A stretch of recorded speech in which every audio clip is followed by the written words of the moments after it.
오늘은 히브리서 2장 제목은 큰 구원의 은혜에 대해서 말씀을 나누겠습니다. 히브리서는 저자가 누구인지 밝혀주고 있지 않습니다. 주후 64, 5년경에 기록된 서신입니다. 이 글의 독자는 유대 출신 그리스도인들입니다. 그들은 복음을 들었습니다. 예수님을 믿었습니다. 그러나 세상과 교회와의 경계선에서 줄타기를 하고 있었습니다. 세상은 교회를 향해 핍박을 가했고 그리스도인들은 예수님을 안다하고 믿고 또 세례도 받았습니다. 그러나 신앙의 회색지대에서 헌신적인 삶이 결핍되어 있었습니다. 오히려 과거의 유대교에 대한 향수를 가지고 있었고 구약의 위대한 인물들에 대한 기대, 또 구약의 제사 제도에 대한 가치에 점점 유혹이 끌리고 있었습니다. 예수를 믿는다는 이유로 직장을 잃었고 또 사회로부터 기피 대상이 되었습니다. 과연 교회가 우리에게 준 것이 무엇인가? 과연 복음은 우리에게 무슨 유익이 되는가에 대한 회의적인 생각을 가지고 있었습니다. 히브리서 6장 4절에서 6절까지 이런 경고가 있습니다. 한번 빛을 받고 하늘의 은사를 맛보고 성령에 참여한 바 되고 하나님의 선한 말씀과 내세의 능력을 맛보고도 타락한 자들은 다시 새롭게 하여 회개하게 할 수 없나니 이런 그들이 하나님의 아들을 다시 십자가에 못 박아 드러내놓고 욕되게 함이라. 공개적으로 예수님에 대한 거부 의사 또 부정적인 그런 태도들을 지속적으로 나타내는 삶에 대한 경고를 주고 있습니다. 에서가 아버지 이삭 앞에서 축복 기도를 받으려고 왔는데 이삭이 거부를 했습니다. 장자권에 대한 그런 무책임한 그런 태도들, 또 축복의 기회를 쉽사리 내어놓는 그런 태도들, 에서는 울고불고 아버지 이삭의 바지가랑이를 붙잡았고 축복해달라고 했지만은 소용이 없었습니다. 히브리서 2장 3절에 지금 히브리서에서 나타나는 유대 그리스도인들의 문제를 지적을 하고 있습니다. 우리가 이같이 큰 구원을 등한히 여기면 어찌 그 보응을 피하리요? 이 구원은 처음에 주로 말씀하신 바요 들은 자들이 우리에게 확정한 바니 복음의 소중한 가치에 대해서 저들은 안다고 생각했습니다. 그러나 진정 알고 있었는가? 이런 의심이 듭니다.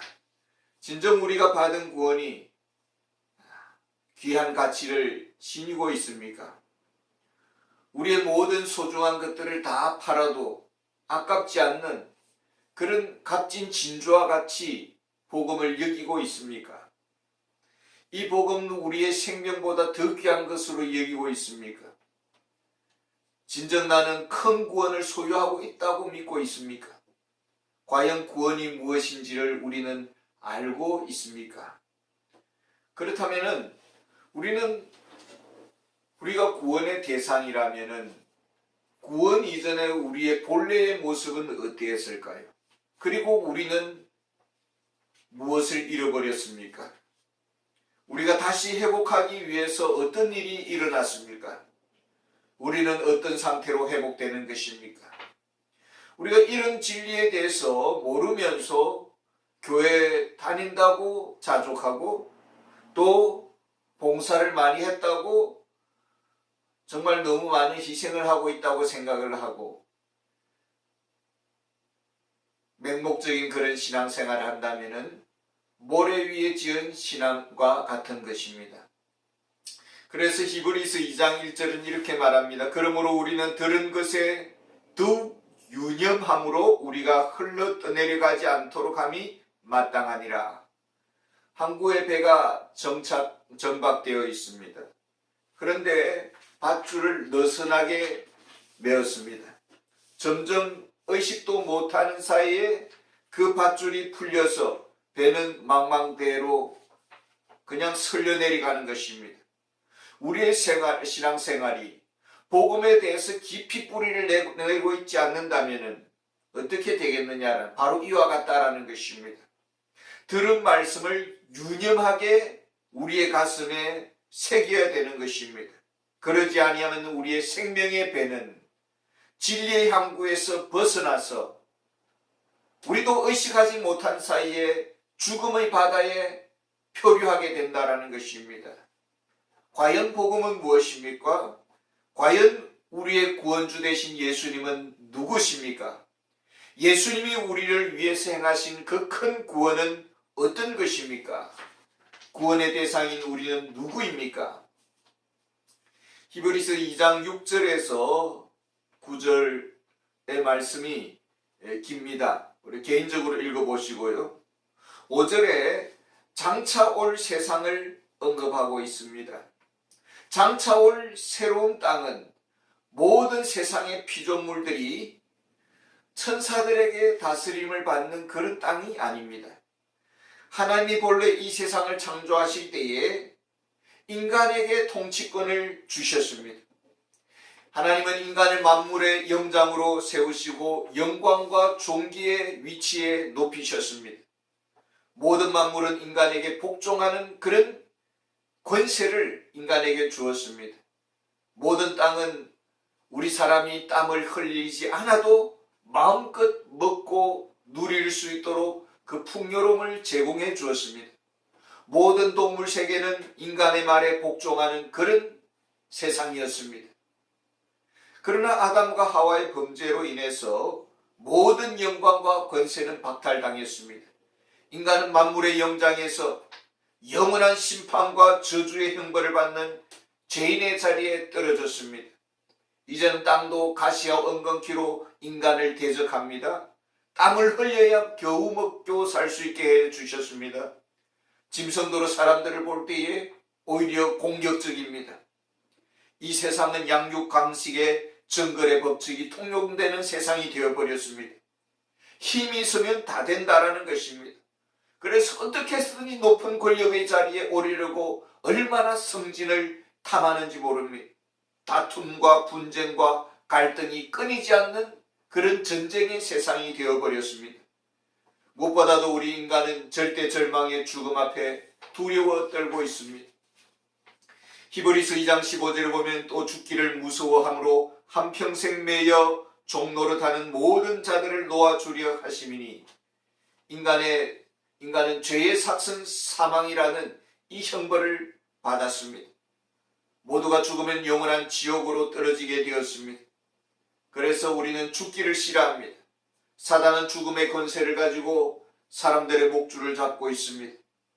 혈과 육을 가진 인생들은 때로는 연약하고 때로는 병들고 죽음의 그림자 앞에서 다음 생의 길을 알지 못한 채 벌벌 떨고 있습니다. 그 누구보다도 존귀한 존재로 사람을 창조하신 하나님이십니다. 천사처럼 비록 항상 하나님을 대면하는 그런 높은 위치에는 있지 않다 할지라도 인간은 하나님 앞에 사랑받는 존재요 관심의 대상이었습니다. 그러나 죄는 그 모든 특권과 영광을 빼앗아가 버렸습니다. 이제는 우리는 죄인이 되었습니다.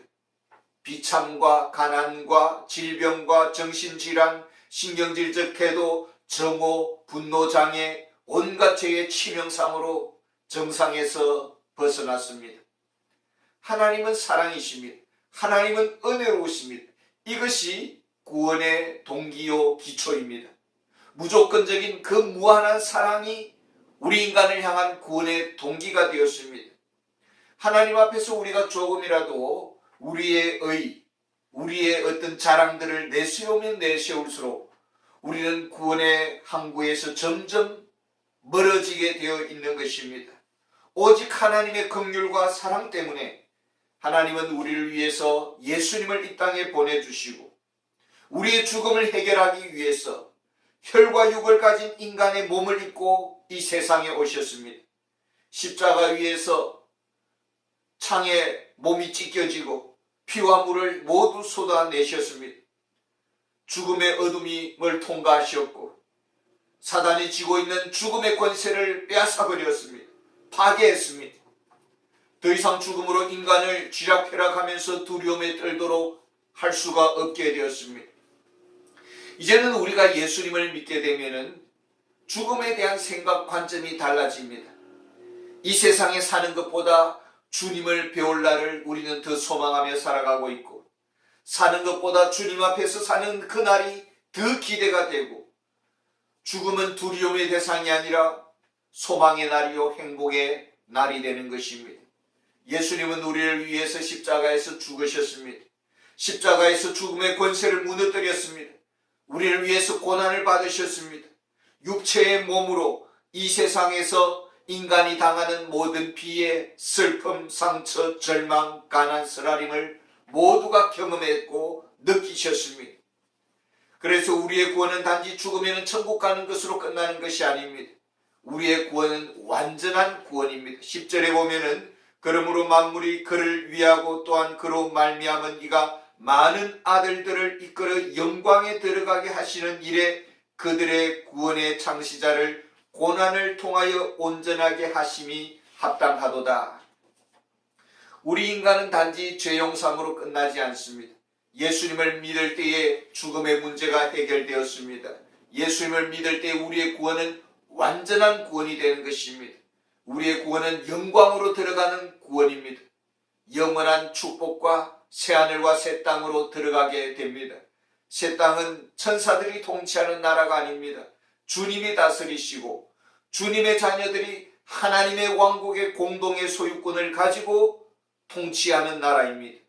8절 하반절에 보면 지금 우리가 만물이 아직 그에게 복종하고 있는 것을 보지 못하고 지금은 만물이 인간에게 저항을 합니다.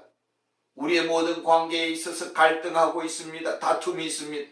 그러나 새하늘과 새 땅을 다스리는 그날에 모든 만물은 인간에게 복종하게 될 것입니다.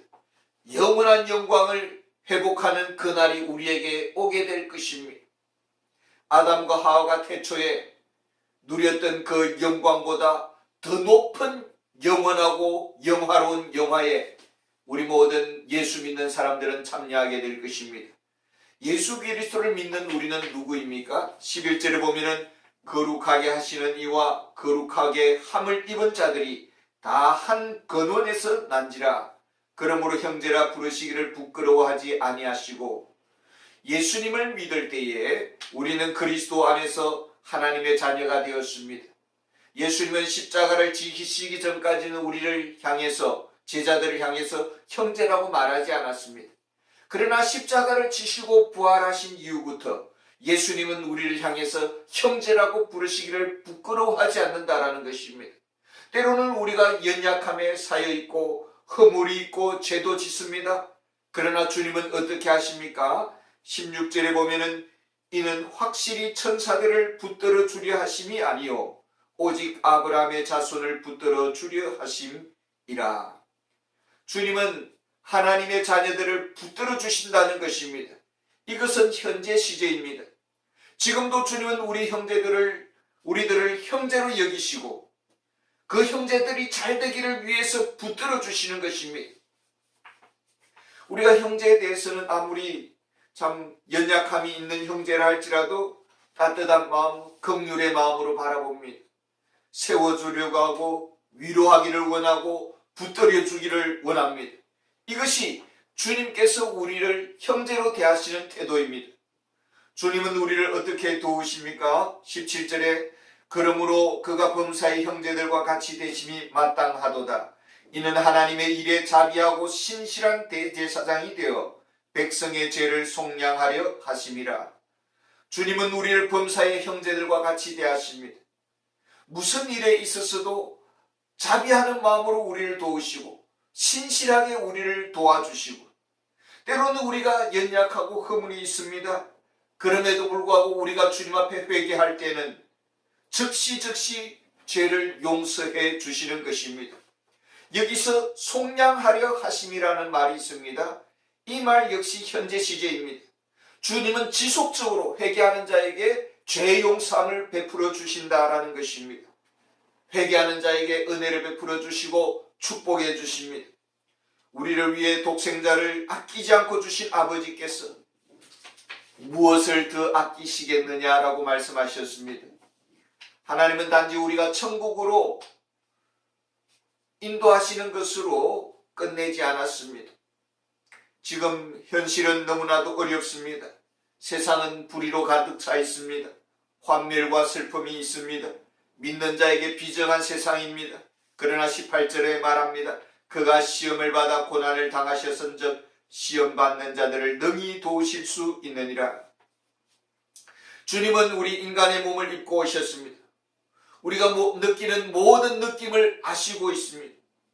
남 모르는 눈물을 주님은 보시고 깊은 상처를 헤아리고 계시고 깊은 소외와 아픔들을 주님은 더 깊이 느끼십니다. 절망의 벽 앞에서 주저앉아 한숨 짓는 우리의 신음의 소리까지 주님은 다 듣고 계십니다. 주님은 팔짱을 끼시고 모른 채 하지 않습니다. 능히 도우실 수 있다라고 했습니다. 능히라는 말은 완전하다라는 뜻입니다. 주님은 우리를 구하시는 데 있어서 완전하게 도우신다라는 것입니다. 우리가 생각하는 것 이상으로 우리의 필요를 넘치도록 채워주시는 분이십니다. 우리가 주님을 믿고 기대하셔도 주님은 결코 우리를 실망시키지 아니하시는 분이십니다. 신실하신 분이십니다. 우리의 필요를 다 아시는 분이십니다. 지금 히브리서 기자는 무엇을 바라보도록 하십니까? 우리의 인생들을 통치하시는 분은 천사들이 아니라 영원한 구원의 창시자이신 예수 그리스도를 바라보기를 원하십니다. 히브리서 3장 1절을 보면 그러므로 함께 하늘의 부르심을 받은 거룩한 형제들아 우리가 믿는 도리의 사도이시며 대제사장이신 예수를 깊이 생각하라. 히브리서 12장 2절에 보면 믿음의 주요 또 온전케 하시는 이인 예수를 바라보자. 그는 그 앞에 있는 기쁨을 위하여 십자가를 참으사 부끄러움을 개의치 아니하시더니 하나님 보좌 우편에 앉으셨느니라. 우리에게 큰 구원의 은혜를 베풀어 주신 주 예수 그리스도를 등한히 여기면 안 된다라는 것입니다. 큰 구원의 복음을 소홀히 여기면 안 된다라는 것입니다. 이것은 천사들을 통해서 주어진 율법을 어겼을 때보다 더 심각한 심판이 우리에게 주어진다라는 것입니다. 히브리서를 통해서 더 깊이 주 예수님을 바라보고 주 예수님의 깊은 은혜의 세계, 이해의 세계에 들어가는 그런 복이 임하기를 원합니다. 감사합니다.